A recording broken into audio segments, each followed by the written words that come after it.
Hello and Happy New Year, Chicago. Welcome back into another installment of Chi-Town Weekly here on IE Sports Radio, your direct feed for all that is sports. A new year, new things happening with the sports teams, right? Well, maybe yes, maybe no. Certainly nothing new happening with the Bears after that game yesterday. Yuck! The Bears rewarded us on New Year's Day with a burn-the-tape kind of a performance. We will break down as much of that Lions game as we can possibly stomach, but then turn the page and start looking ahead, not really to the Vikings game, because that game, nobody even cares about that one, but we'll start turning the page and looking ahead to the offseason and then also the 2023 season as a whole. We've got some notes and nuggets from that as well. Down in the college ranks, the bowl season has been going strong all month of December, plus as we get into January, and the Fighting Illini made an appearance in a January bowl game for the first time in 15 years. Yeah, it wasn't one of the big ones. It was the RealiQuest Bowl, but still, it's a January bowl game. We will discuss that in their game against Mississippi State later on. And then finally, also the Bowls are in action tonight over in Cleveland. We will check in on that game against the Cavaliers. All that and more coming up right here on Chi-Town Weekly. Buckling on up, everybody. Let's have some fun.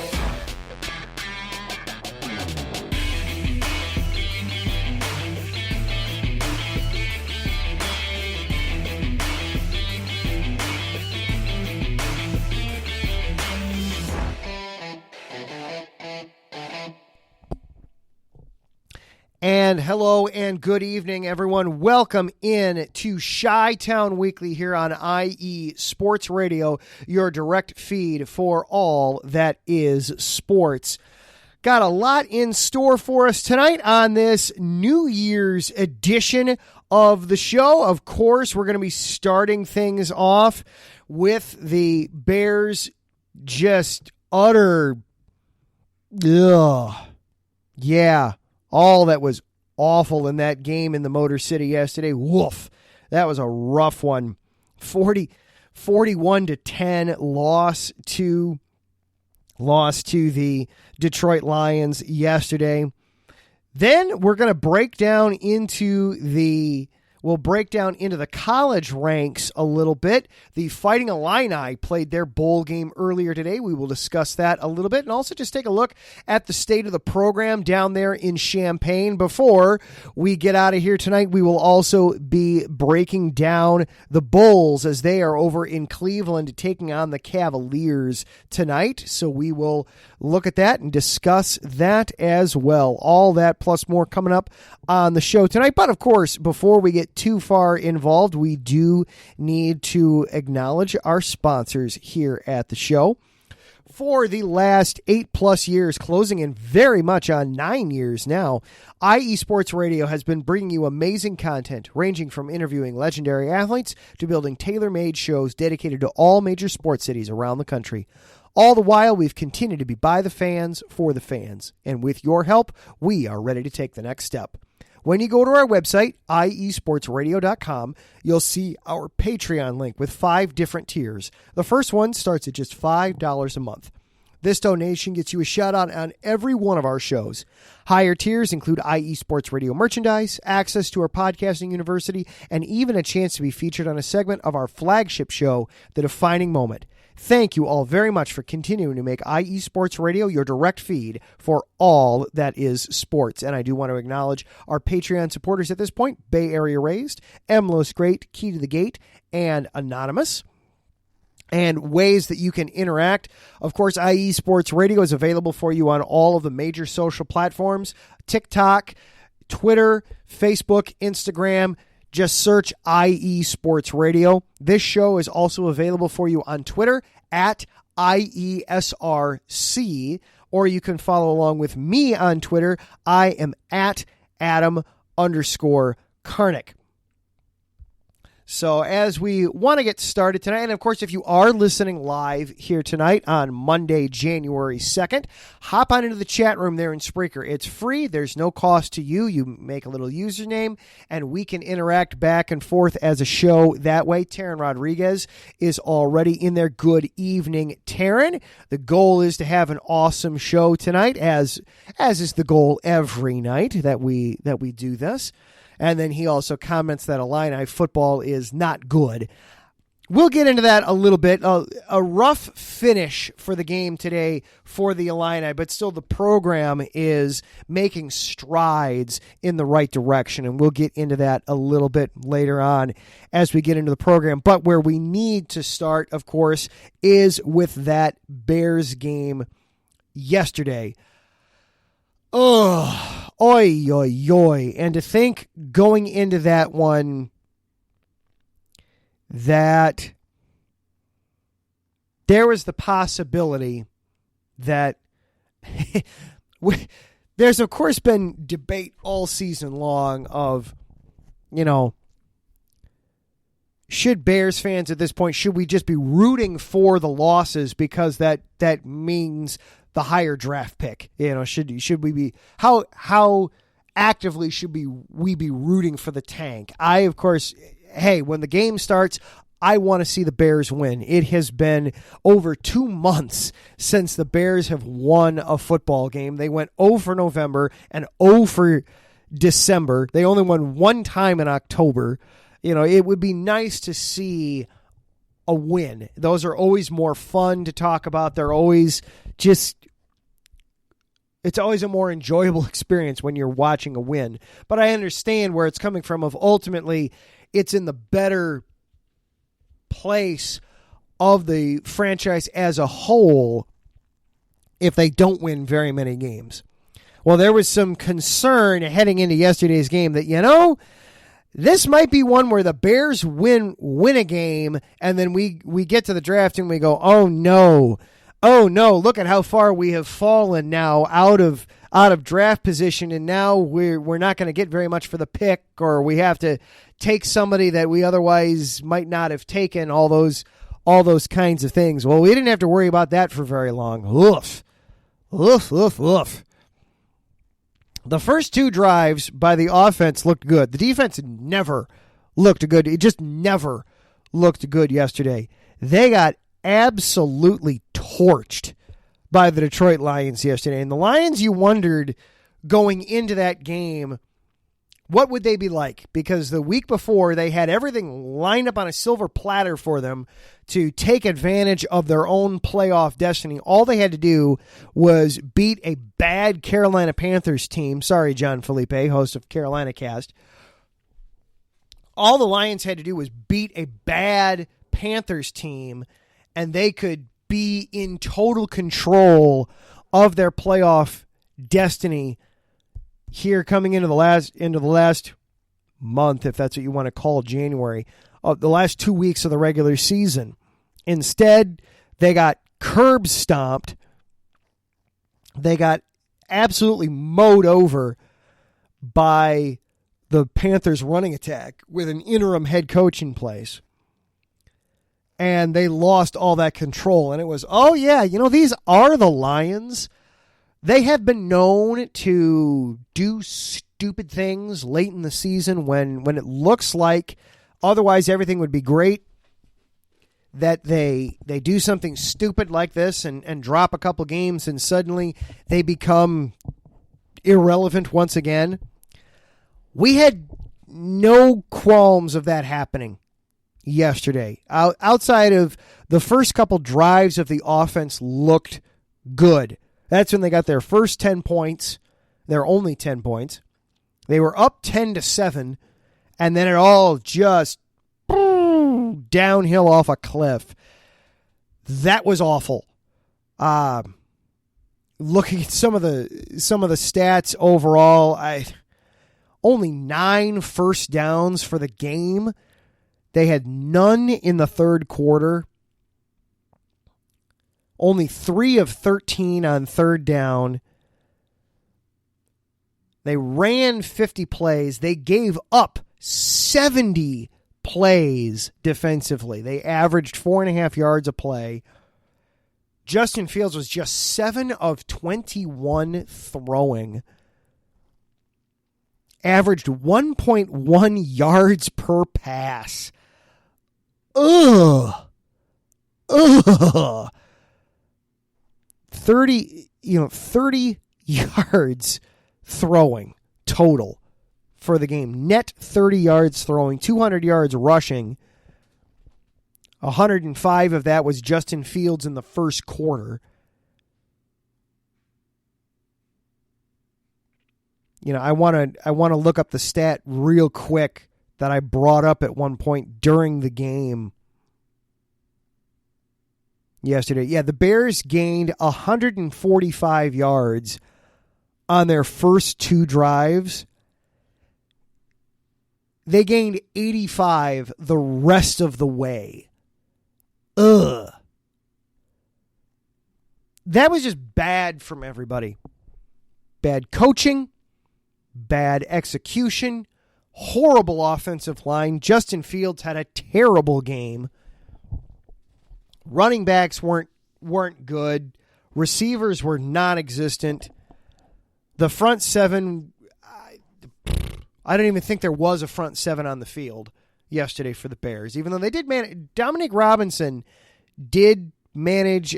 Did they give him, I want to see, did they give him credit for a full sack, or was it just a half sack on that? Justin Jones got credit for a sack. Travis Gibson actually got credit for the sack. So Dom Robinson did not even get credit even for a half sack. That surprised me. I wouldn't be surprised if they went back and changed that.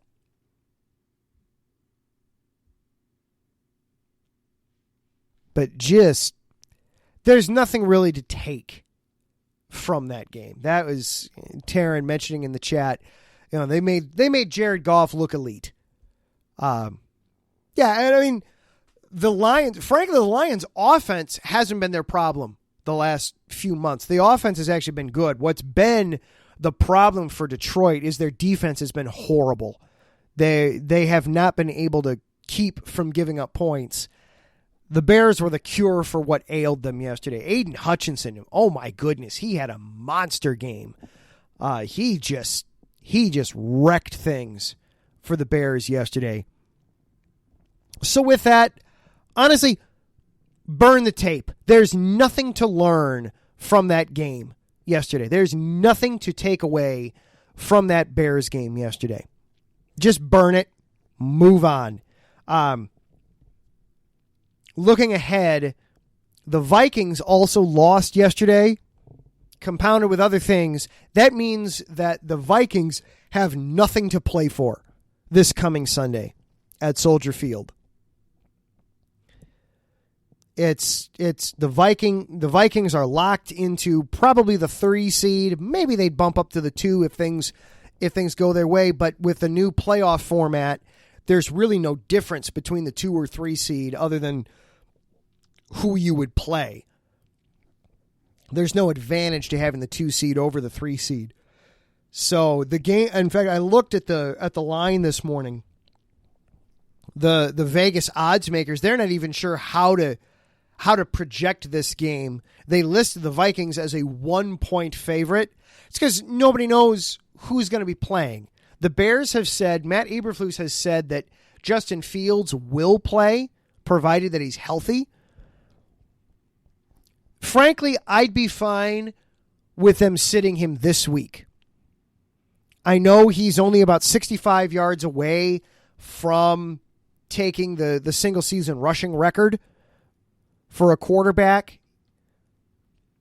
He's now second all time for quarterbacks in rushing in a single season. He surpassed Michael Vick yesterday. I am just fine with them shutting him down at this point, as much as it pains me to say that, because he is the reason to play. But as Davidson just points out in the chat, don't let Fields get hurt. At this point, you've got to protect your franchise. I'd be just fine with Fields sitting for this game. I imagine that the Vikings will treat this very much like a preseason game on Sunday. So there's not really going to be anything to learn from watching the game itself on Sunday, even if Fields does play. There's not going to be a whole lot to take away from this game on Sunday against the Vikings. So what do we have to look forward to for the Bears? Well, let's take a look at some things. So here's what we're setting the table for this Sunday. The Bears, with the loss yesterday, they are guaranteed a top 5 pick in the draft. So we no longer have to worry about could they fall out of the top 10, could they fall out of the top 5. That is not possible. The lowest they could possibly draft at this point would be 4th. That's your worst case scenario. That's with a win plus a couple other things happening. So here are the games to pay attention to if you're looking for the draft.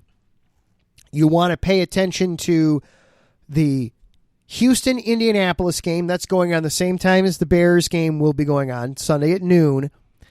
The Houston-Indy game. If Houston wins, then the Bears have a shot at the number 1 overall pick.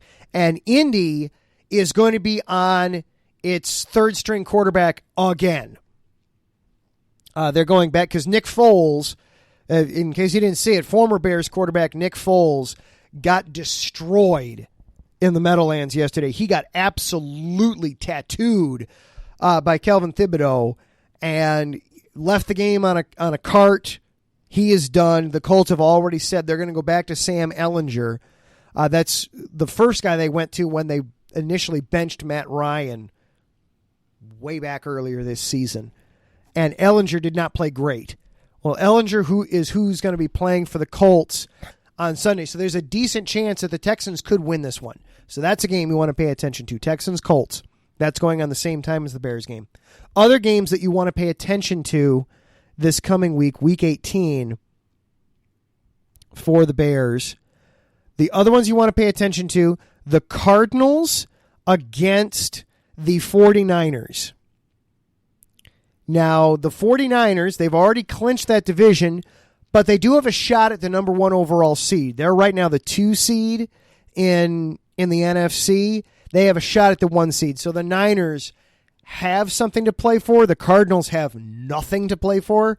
So chances are Arizona will probably get boat raced by San Francisco. It probably won't be a very competitive game, but that's a score to keep an eye out for if you're watching for Bears drafting.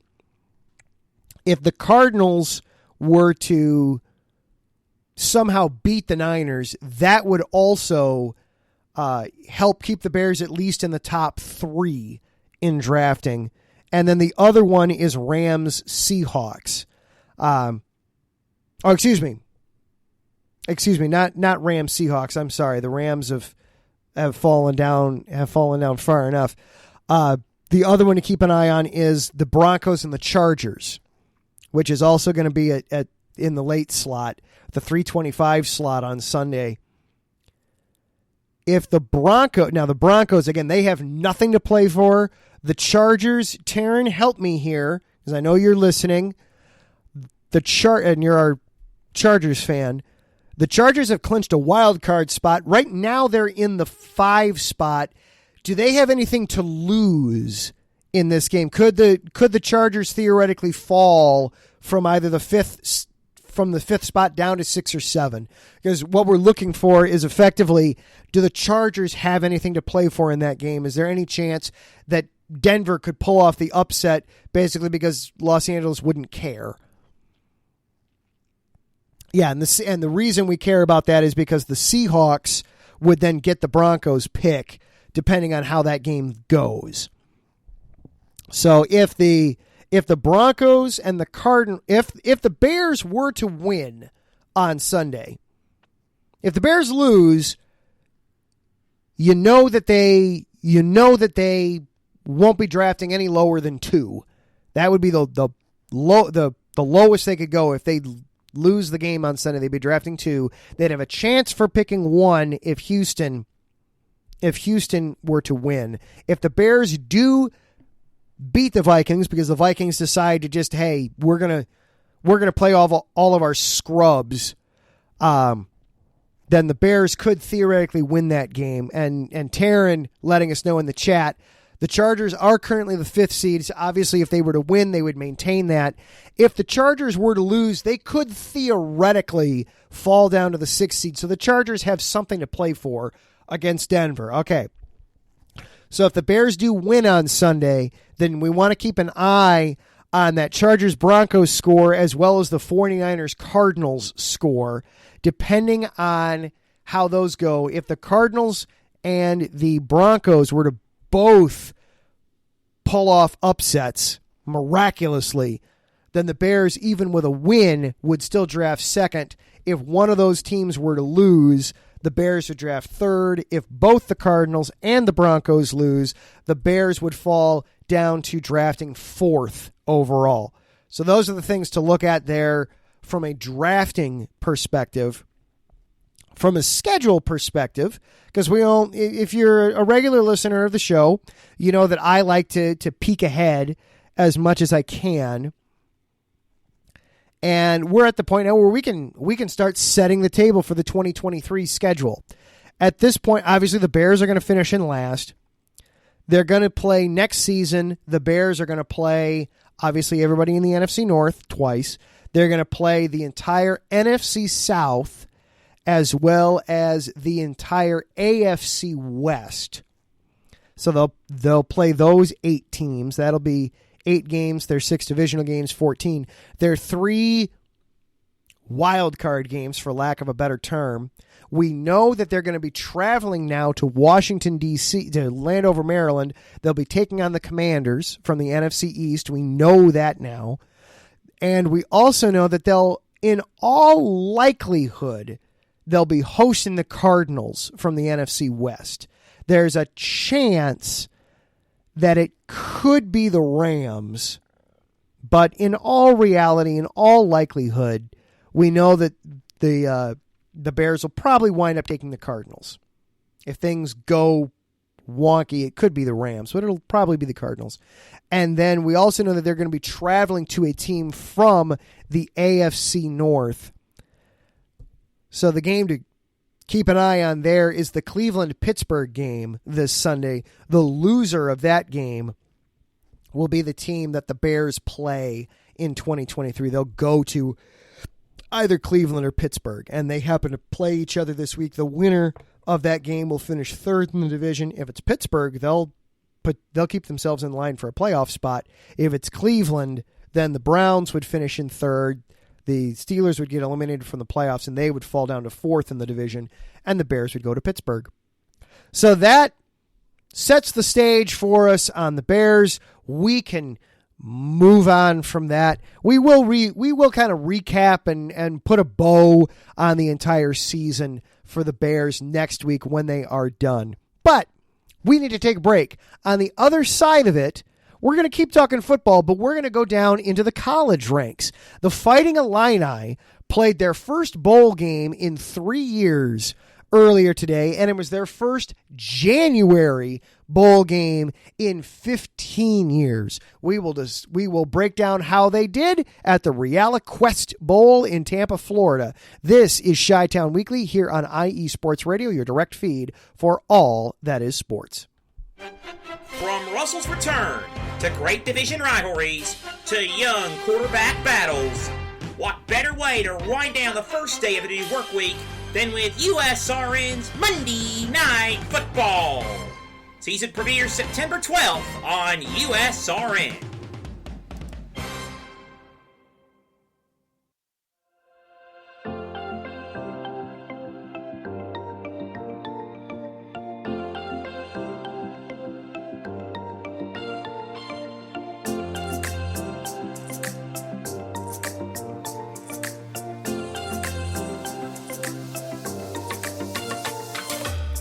Are you a fan of Buffalo sports? Are you thinking of changing loyalties and becoming a Buffalo sports fan? Do you even know where Buffalo is on the map? Did you know Canada is closer to Buffalo than New York City? Welcome to the Buffalo Huddle, every Tuesday night at 7 p.m. Eastern Standard Time and 4 p.m. Pacific Coast Time on IE Sports Radio, your direct feed for all that is sports. I'm your host, Patty Bax. This is a podcast designed for you, the passionate sports fan. I know you love your sports. Who doesn't? I cover Buffalo sports and so much more by bringing in the human elements. I call it Buffalo sports with a twist. Join me as we take a journey into the world of Buffalo sports. I guarantee you'll fall in love with Buffalo just like I did. Each week we start with an inspiration, question of the day, a Buffalo fun fact, and our weekly challenge to you, the listener. Come huddle up with me. Every Tuesday at 7 p.m. Eastern Standard Time and 4 p.m. Pacific Coast Time for the Buffalo Huddle with Patty Bax on IE Sports Radio, your direct feed for all that is sports. As we say in Buffalo, go Bills!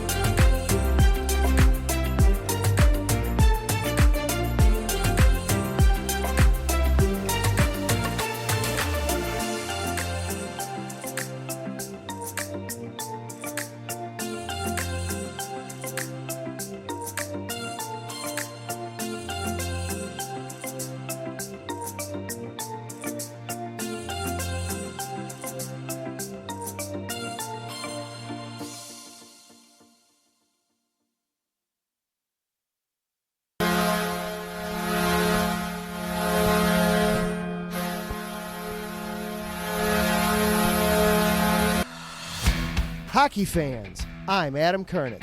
And I'm Zach Puplis. Together, we are the newest version of Hockey Talk on IE Sports Radio, The Neutral Zone. Zone.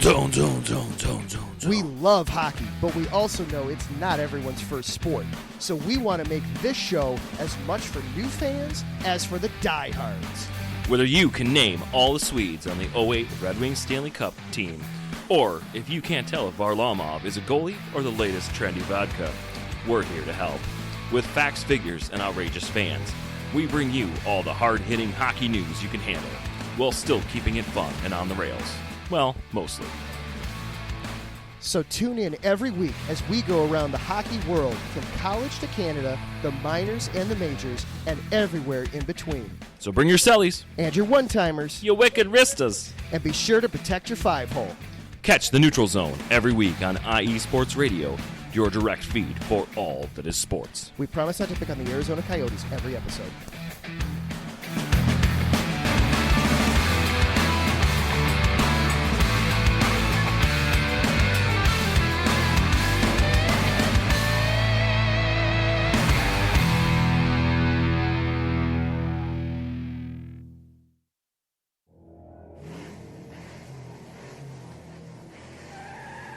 Motorsports takes many forms, and there's one show on IE Sports Radio that's ready to cover it all. I sure hope you're talking about you and I, Daryl, because I know the Extra Mile is the best place to go for everything motorsports related. Yes, it is. From NASCAR to IndyCar to sports cars to everything in between, IE Sports Radio has everything covered for the fastest sport in the world. Plus, don't forget all of our random shenanigans along the way. That's right, Caitlin. So for plenty of motorsports coverage and plenty of Caitlinisms, check out the Extra Mile on IE Sports Radio with Daryl Kinsey Jr. and Caitlin Seen, Thursdays at 8 p.m.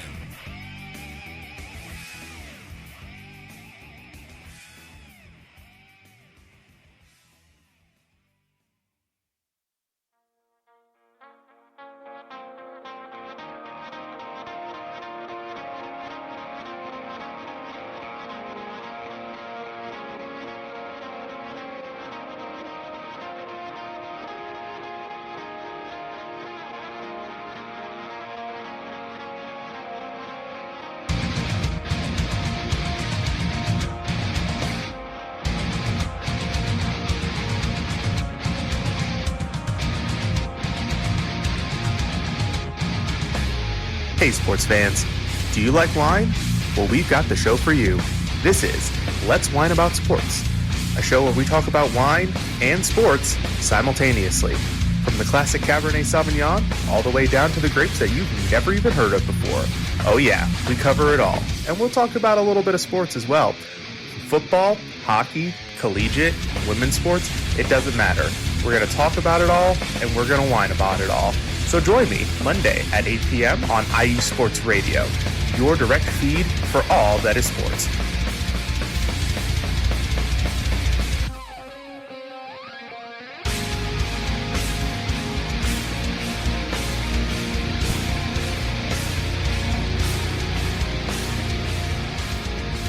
And welcome back into Chi-Town Weekly here on IE Sports Radio, your direct feed for all that is sports. Started off the show talking a lot about the Bears and that debacle against the Lions yesterday, and then just turning the page and getting ready to set the stage for the 2023 season. Since it is New Year's, once again, Happy New Year to everybody. I hope everybody enjoyed their New Year's yesterday, the New Year's Eve on Saturday, and if you were like me, had the day off, enjoyed your holiday today.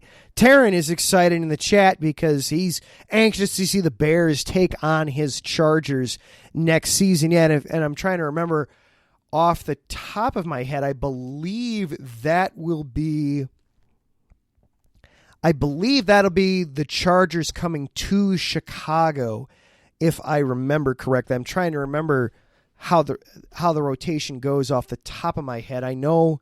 No, that'll be the Bears. The Bears will be going out to Los Angeles. The Bears will be going to SoFi to take on the Chargers next season because they'll be hosting both Denver and Vegas next year. So that'll be a cool road trip opportunity for Bears fans to head out to Los Angeles to see the Chargers, because we all know that there will be tickets available for that game. Sorry, Taryn.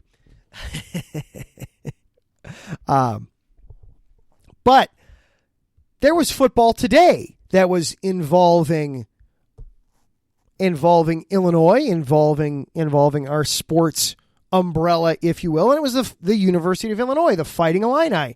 The Fighting Illini, they had not made it to a bowl game since 2019. That was the last time they had made it to a bowl. The Fighting Illini had not won a bowl game since 2011, and this was the first time that they have played a bowl game in January. They've gotten to take part in a January bowl game since they played in the Rose Bowl all the way back in they played the Rose Bowl all the way back in 2008. So big steps for the program.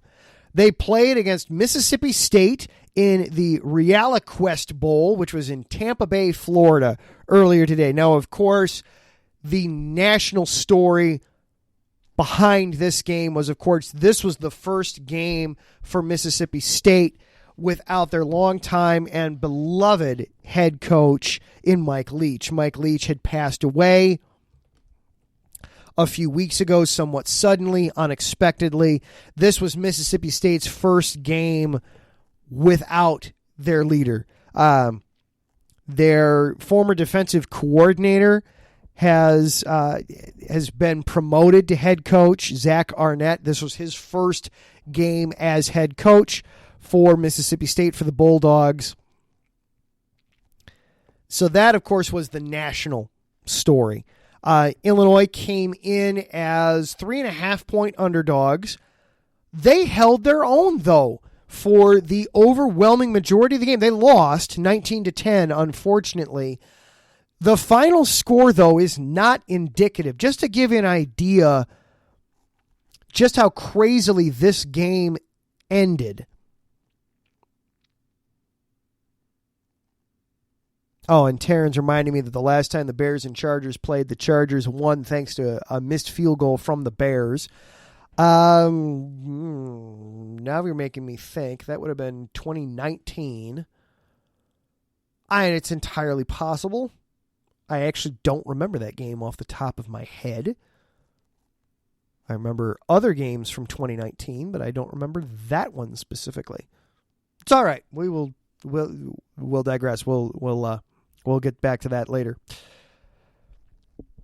To give you an idea of just how crazy of a game this RealiQuest Bowl was, though, today, with 7 seconds left to go in the game It was tied at 10. Mississippi State drove down and kicked a field goal with the ball was snapped with 7 seconds left. By the time the ball went through the uprights, there were 4 seconds left. So Mississippi State took its first lead of the afternoon on a field goal with 4 seconds left to go. That's when Mississippi State took its first lead. Illinois then ensuing kickoff, they immediately just fell on the ball, and they opted to play the hook and ladder. And they actually played it pretty well. Certainly better than the Patriots ran it against the Raiders a few weeks ago. It was very organized, set up very well. Unfortunately, what happened on about the 4th or 5th lateral, the ball made its way back to quarterback Tommy DeVito, and DeVito went to throw the ball back across the entire length of the field, and a Mississippi State defender hit him in the lower leg just as he was going to throw the ball. So he wasn't able to step into the throw. He had to do it all by arm, and the ball ultimately was short. The throw was short. Technically goes down as a fumble. Well, that was intercepted by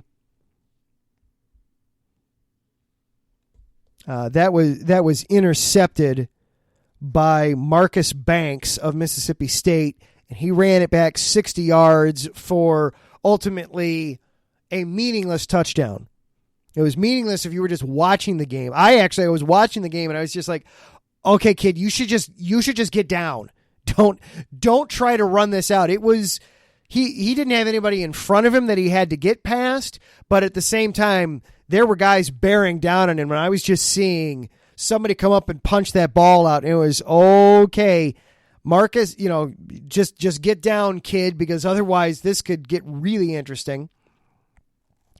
He wound up scoring. Now, if you were betting on the game, if you bet Illinois, you had it covered up until that fumble recovery was returned for a touchdown. You want to talk about a bad beat on that one.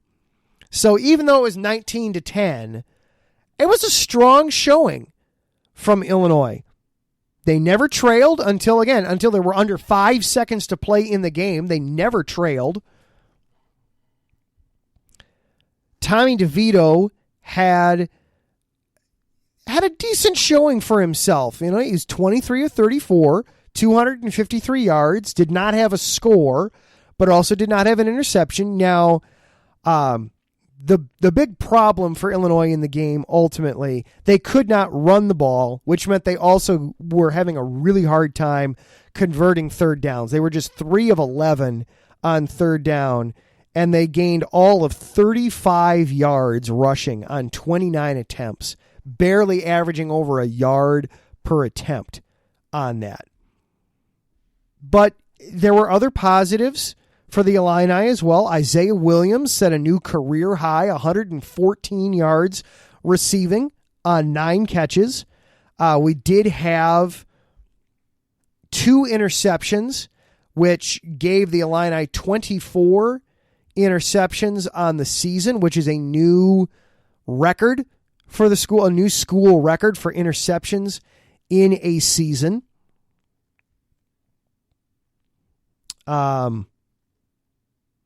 Matthew Bailey had his 3rd interception of the year. Kendall Smith got his 5th interception of the year in the game. Also, Caleb Griffin, he made a 52-yard field goal in the 3rd quarter. That was a career long for him.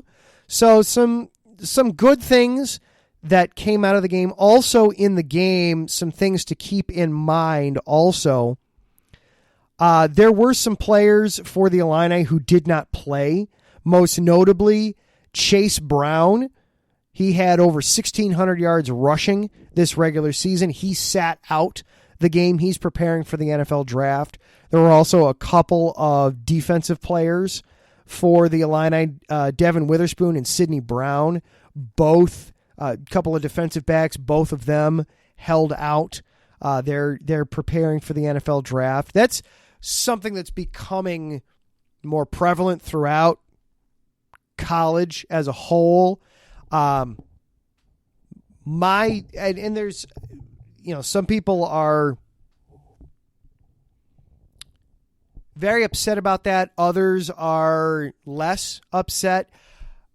I kind of think we just need to retrain ourselves a little bit when looking at these bowl games rather than treating them as the celebration of the end of a season. I'd almost say we should look at it more like the beginning of the new season, and you look at it as a tease or a teaser for the upcoming 2023 season this fall. That could be a way to kind of start looking at some of these games as more and more kids are understandably not wanting to put their bodies at risk. I mean, just like we say, the Bears should hold Justin Fields back because there's nothing to gain from this game against the Vikings. You don't want the risk of him suffering a serious injury that he then needs to spend the offseason rehabbing from. It's not worth winning the one game. That's kind of where I'm at with some of these players, where it's, look, if you know that you're going to be targeted in the NFL draft, I don't have a problem with you choosing to sit out a bowl game to kind of prepare yourself for that. You have made your resume at this point. There is nothing that Chase Brown was going to do to help his draft stock very much by playing today. If scouts hadn't seen him by now, they weren't going to. Armchair scouts like myself, sure, we may not have seen very much of Chase Brown before today, but that's on us. We need to do our homework then. The pro guys, they know what they're about. So I don't have as big of a problem for that. So all in all, for the Illini, it's 8-5. 8-5 season. Their most wins in a season since they made it to the Rose Bowl, since they played in the 2008 Rose Bowl. That team, that was the 2007 Illinois team, went 9-4 overall. 8-5 this season. Coach Bielema's doing some good things. He pointed out after the game, all 5 of their losses were by one score. So they were competitive in all of their games. That includes Purdue and Michigan. Lost to Michigan late in the season. That was a one-score game. So they were in a lot of their game. They were in all of their games this season. Obviously, a lot of work to be done still. 8 wins does not a terrific college season make, but for Illinois, it's a huge step in the right direction. It's a good finish ultimately for the Illinois program. You'd like to get a couple more wins in there, but they took on a quality SEC opponent and took them right to the edge.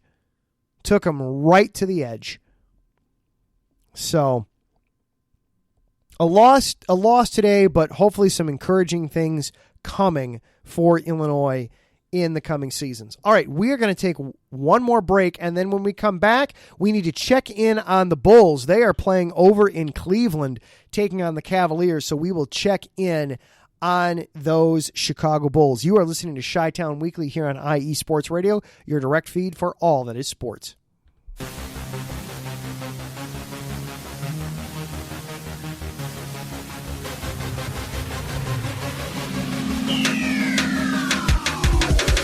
What's up, everybody? This is Darren Rodriguez. Are you a fan of volleyball? Are you a fan of Thunderous Spikes?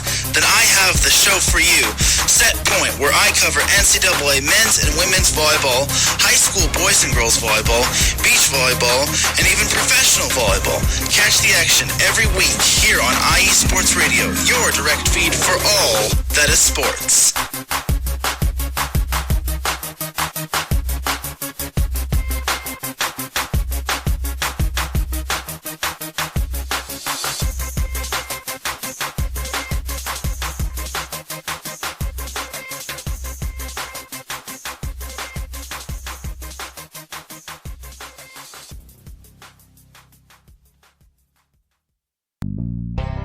Some say that Indiana is just a flyover state. Flatlands and cornfields, barns and country roads. What if I told you Indiana is the crossroads of America? What if I told you in all other states, basketball is just basketball? In Indiana, basketball is life. Crowded high school basketball gyms on a Friday night, and every barn with a basketball rim and a frayed, worn-out net. If you're interested in the heartbeat of America, and if you're interested in sports, if you have Hoosier running through your veins, the Crossroads Pod with Aaron X is made for you. Powered by IE Sports Radio, your direct feed for all that is sports. Each and every week, the Crossroad Pod covers all of Indiana sports. The pride of the horseshoe of the Indianapolis Colts. The blue-collar, bold swagger of the Indiana Pacers. The relentless pursuit of the sixth banner for the Indiana Hoosiers. The swing of the hammer of the Purdue Boilermakers. The swoop of the Cardinals of Ball State. The summoning of the echoes of the Notre Dame Fighting Irish. The growl of the Bulldogs of Butler. The intensity of an Indiana fever. The chop of the Indianapolis Indians. At the Crossroads Pod, if it is Indiana, we've got you covered. More than cornfields. More than country back roads. The Crossroads of America. Join me, Aaron X, every week. It's nothing but net.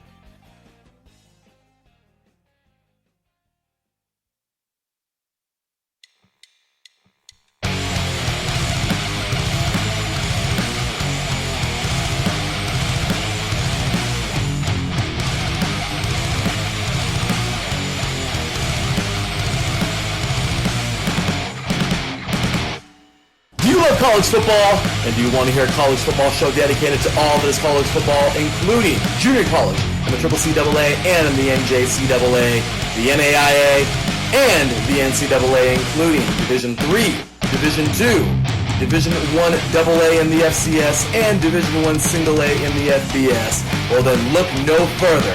Join myself, Larry B., and my colleagues, Mr. H-Town Blake Henley, and Mr. Christian Espinoza, each week during the college football season for the latest in college football on 3 and Out College Edition, right here on IE Sports Radio, your direct feed for all that is sports.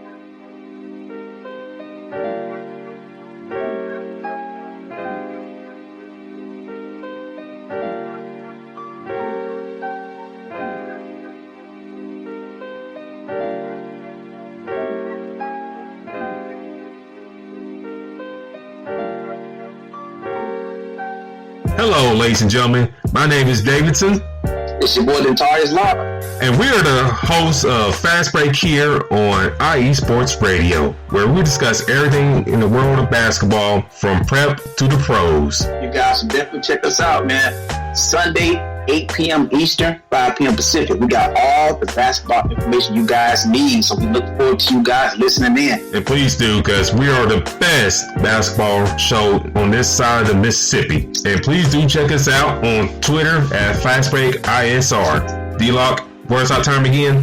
8 p.m. Eastern, 5 p.m. Pacific. That give you guys plenty of time on a Sunday. Tune in.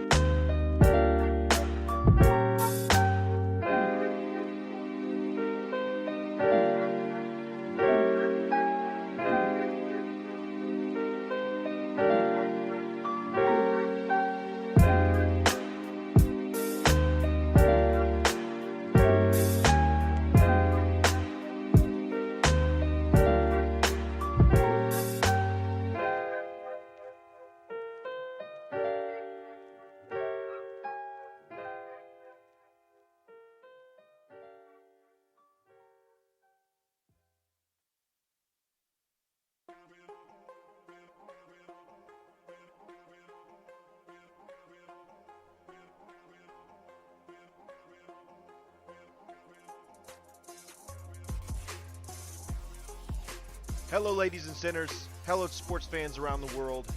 Hello, IE Sports family. This is Cale Henderson, the host of IE Vegas, the Sin City Sports Show, presented by IE Sports Radio.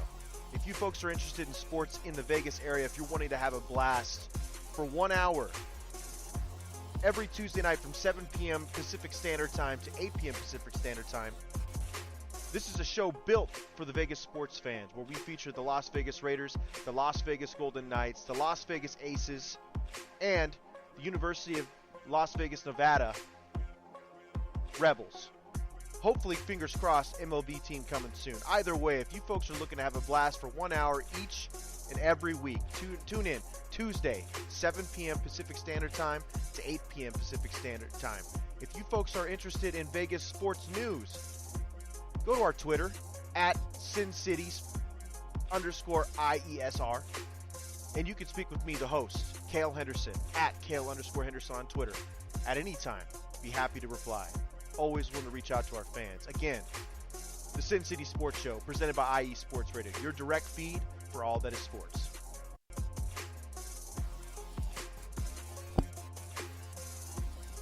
And welcome back into Chi-Town Weekly here on IE Sports Radio, your direct feed for all that is sports. One more segment before we get out of here tonight and turn things over to Taryn Rodriguez and Set Point. And I know we want to get out of here as close to on time as we can because Taryn has a guest lined up for tonight. I do know it is a coach, but I apologize, Taryn. I don't have who it is in front of me. So if you're still there, just remind me of who you've got coming up. And in the meantime, Mike Pat jumped into the chat room. Justin Fields could have been a Commander, but no. Washington just had to win the NFC East at 7-9 that year. Yes, and we are so glad that they did, Mike. We are just so glad that they won that division and made the playoffs that year at 7-9. It really was helpful. And Taryn reminding us that he's got Coach I am going to mispronounce that last name. Schweisky. San Schweisky will be a guest on Taryn's Set Point Volleyball show right after we're done. So we want to make sure that we're out of here as close to on time as we can to give him time for that. But I did want to jump in and take a look at the Bulls game real quick. They are over in Cleveland. They are just about done with the third quarter, and right now the Bulls are on top of the Cavaliers 89-81 with about a minute and a half or so to go in the third. Right now, DeMar DeRozan is leading the way. Sam Schweisky, my apologies there, Taryn. Sam Schweisky. DeMar DeRozan leading the Bulls right now, 25 points on 8 of 18 shooting. Looks like Zach LaVine is next with 16 on 5 of 11. Then Vucevic has added 15, and Patrick Williams has added 10. So these starters are contributing quite a bit. Ayo Dosunmu, only 5 points, but he's also only taken 3 shots. He's made 2 of them. So the starters are contributing offensively, at least some good results from them there as a team. They're shooting well, 55%, holding Cleveland to 47%, including just 28% from three-point land. Cleveland has yet to lead in this game. The Bulls have been up by as many as 21 to this point, so having a good start to the new year, at least tonight. It didn't end great. The Bulls there in the second half of a back-to-back with Cleveland, and they lost to the Cavaliers 103-102 to wrap up 2022. The Bulls, last year, DeMar DeRozan ended on New Year's Eve, hit a game-winning shot at the buzzer, and then also turned around and on New Year's Day hit a game-winning shot at the buzzer. Could not pull that off again to close out last year. Lost to the Cavaliers 103-102. The Bulls sitting at 16-20 overall in the season. But things, at least through 3 quarters, are looking all right in Cleveland. So hopefully they're able to get back onto their winning ways a little bit. The Bulls had a couple of surprising wins. I had a surprising win last week against the Bucks in overtime, 119-113. Ayo Dosunmu and DeMar DeRozan connecting to tie the game at literally the last second, and then the Bulls pulled away in overtime, winning that one 119-113, and then blowing out the Pistons a couple nights before that. So a win here would give the Bulls 3 wins in their last 4 games. 5 wins in their last 8, basically. So a little bit of a winning streak going on here, if they could keep this going. Oh, excuse me, no, 6 out of their last 8, as I'm doing the math real quick. So a win tonight, 6 wins in their last 8 games. It'd be turning things around a little bit for the team, but still they've been still a disappointment overall on the season. Hopefully, as the calendar turns over to 2023 now, hopefully they'll be able to turn some things around and get back to playing some winning basketball. All right, that is going to do it for our show here tonight. Big thank you, of course, to Larry B. for everything he's doing behind the scenes here at IE Sports Radio. He's got big things planned for the year ahead for the station, and he's doing a great job encouraging all of us hosts to do things as well, to come up with new things to bring you, the listener, here into the new year. Want to thank everybody for hanging out in the chat. Taryn, as he ducked out a little early to prep for his show, Set Point. Thank you, sir. Mike Pat jumping in right there at the end in the chat room, and also to Davidson Crooks for hopping in a little bit with us in the chat room tonight. Thank you again to our Patreon supporters, Emlos Great, Key to the Gate, Bay Area Rays, and Anonymous. Thank you for your continued support, not only of this show, but of all the shows on the network. It helps us do things like live calls on our over on our Mixlr account, and also just to increasingly do more with the station. We really do appreciate it. Finally, thank you for coming and listening each and every week. I really do appreciate it. If this is your first show, thank you for coming. Please come back every Monday night, 7 o'clock Central. We try to have a lot of fun. If this was not your first show, thank you for continuing to come back. Tell your friends. Let's grow this a bit. Let's try to have some fun with this and interact a bit more. Again, follow us on social media, Twitter at IESRC. I am at Adam_Karnick. Next week, we will be putting a bow, mercifully, on this Bears season. We will know what draft spot they will have. We will know what the schedule will look like for we'll know who the opponents will be for 2023. We'll break all that down. I also want to start getting into some college hoops. As the calendar is turned over, we are now into conference play everywhere. So I want to take a look at how some of the area colleges are doing with their teams. All that and more coming up next week. Until then, everybody be safe, be healthy. We will see you next time.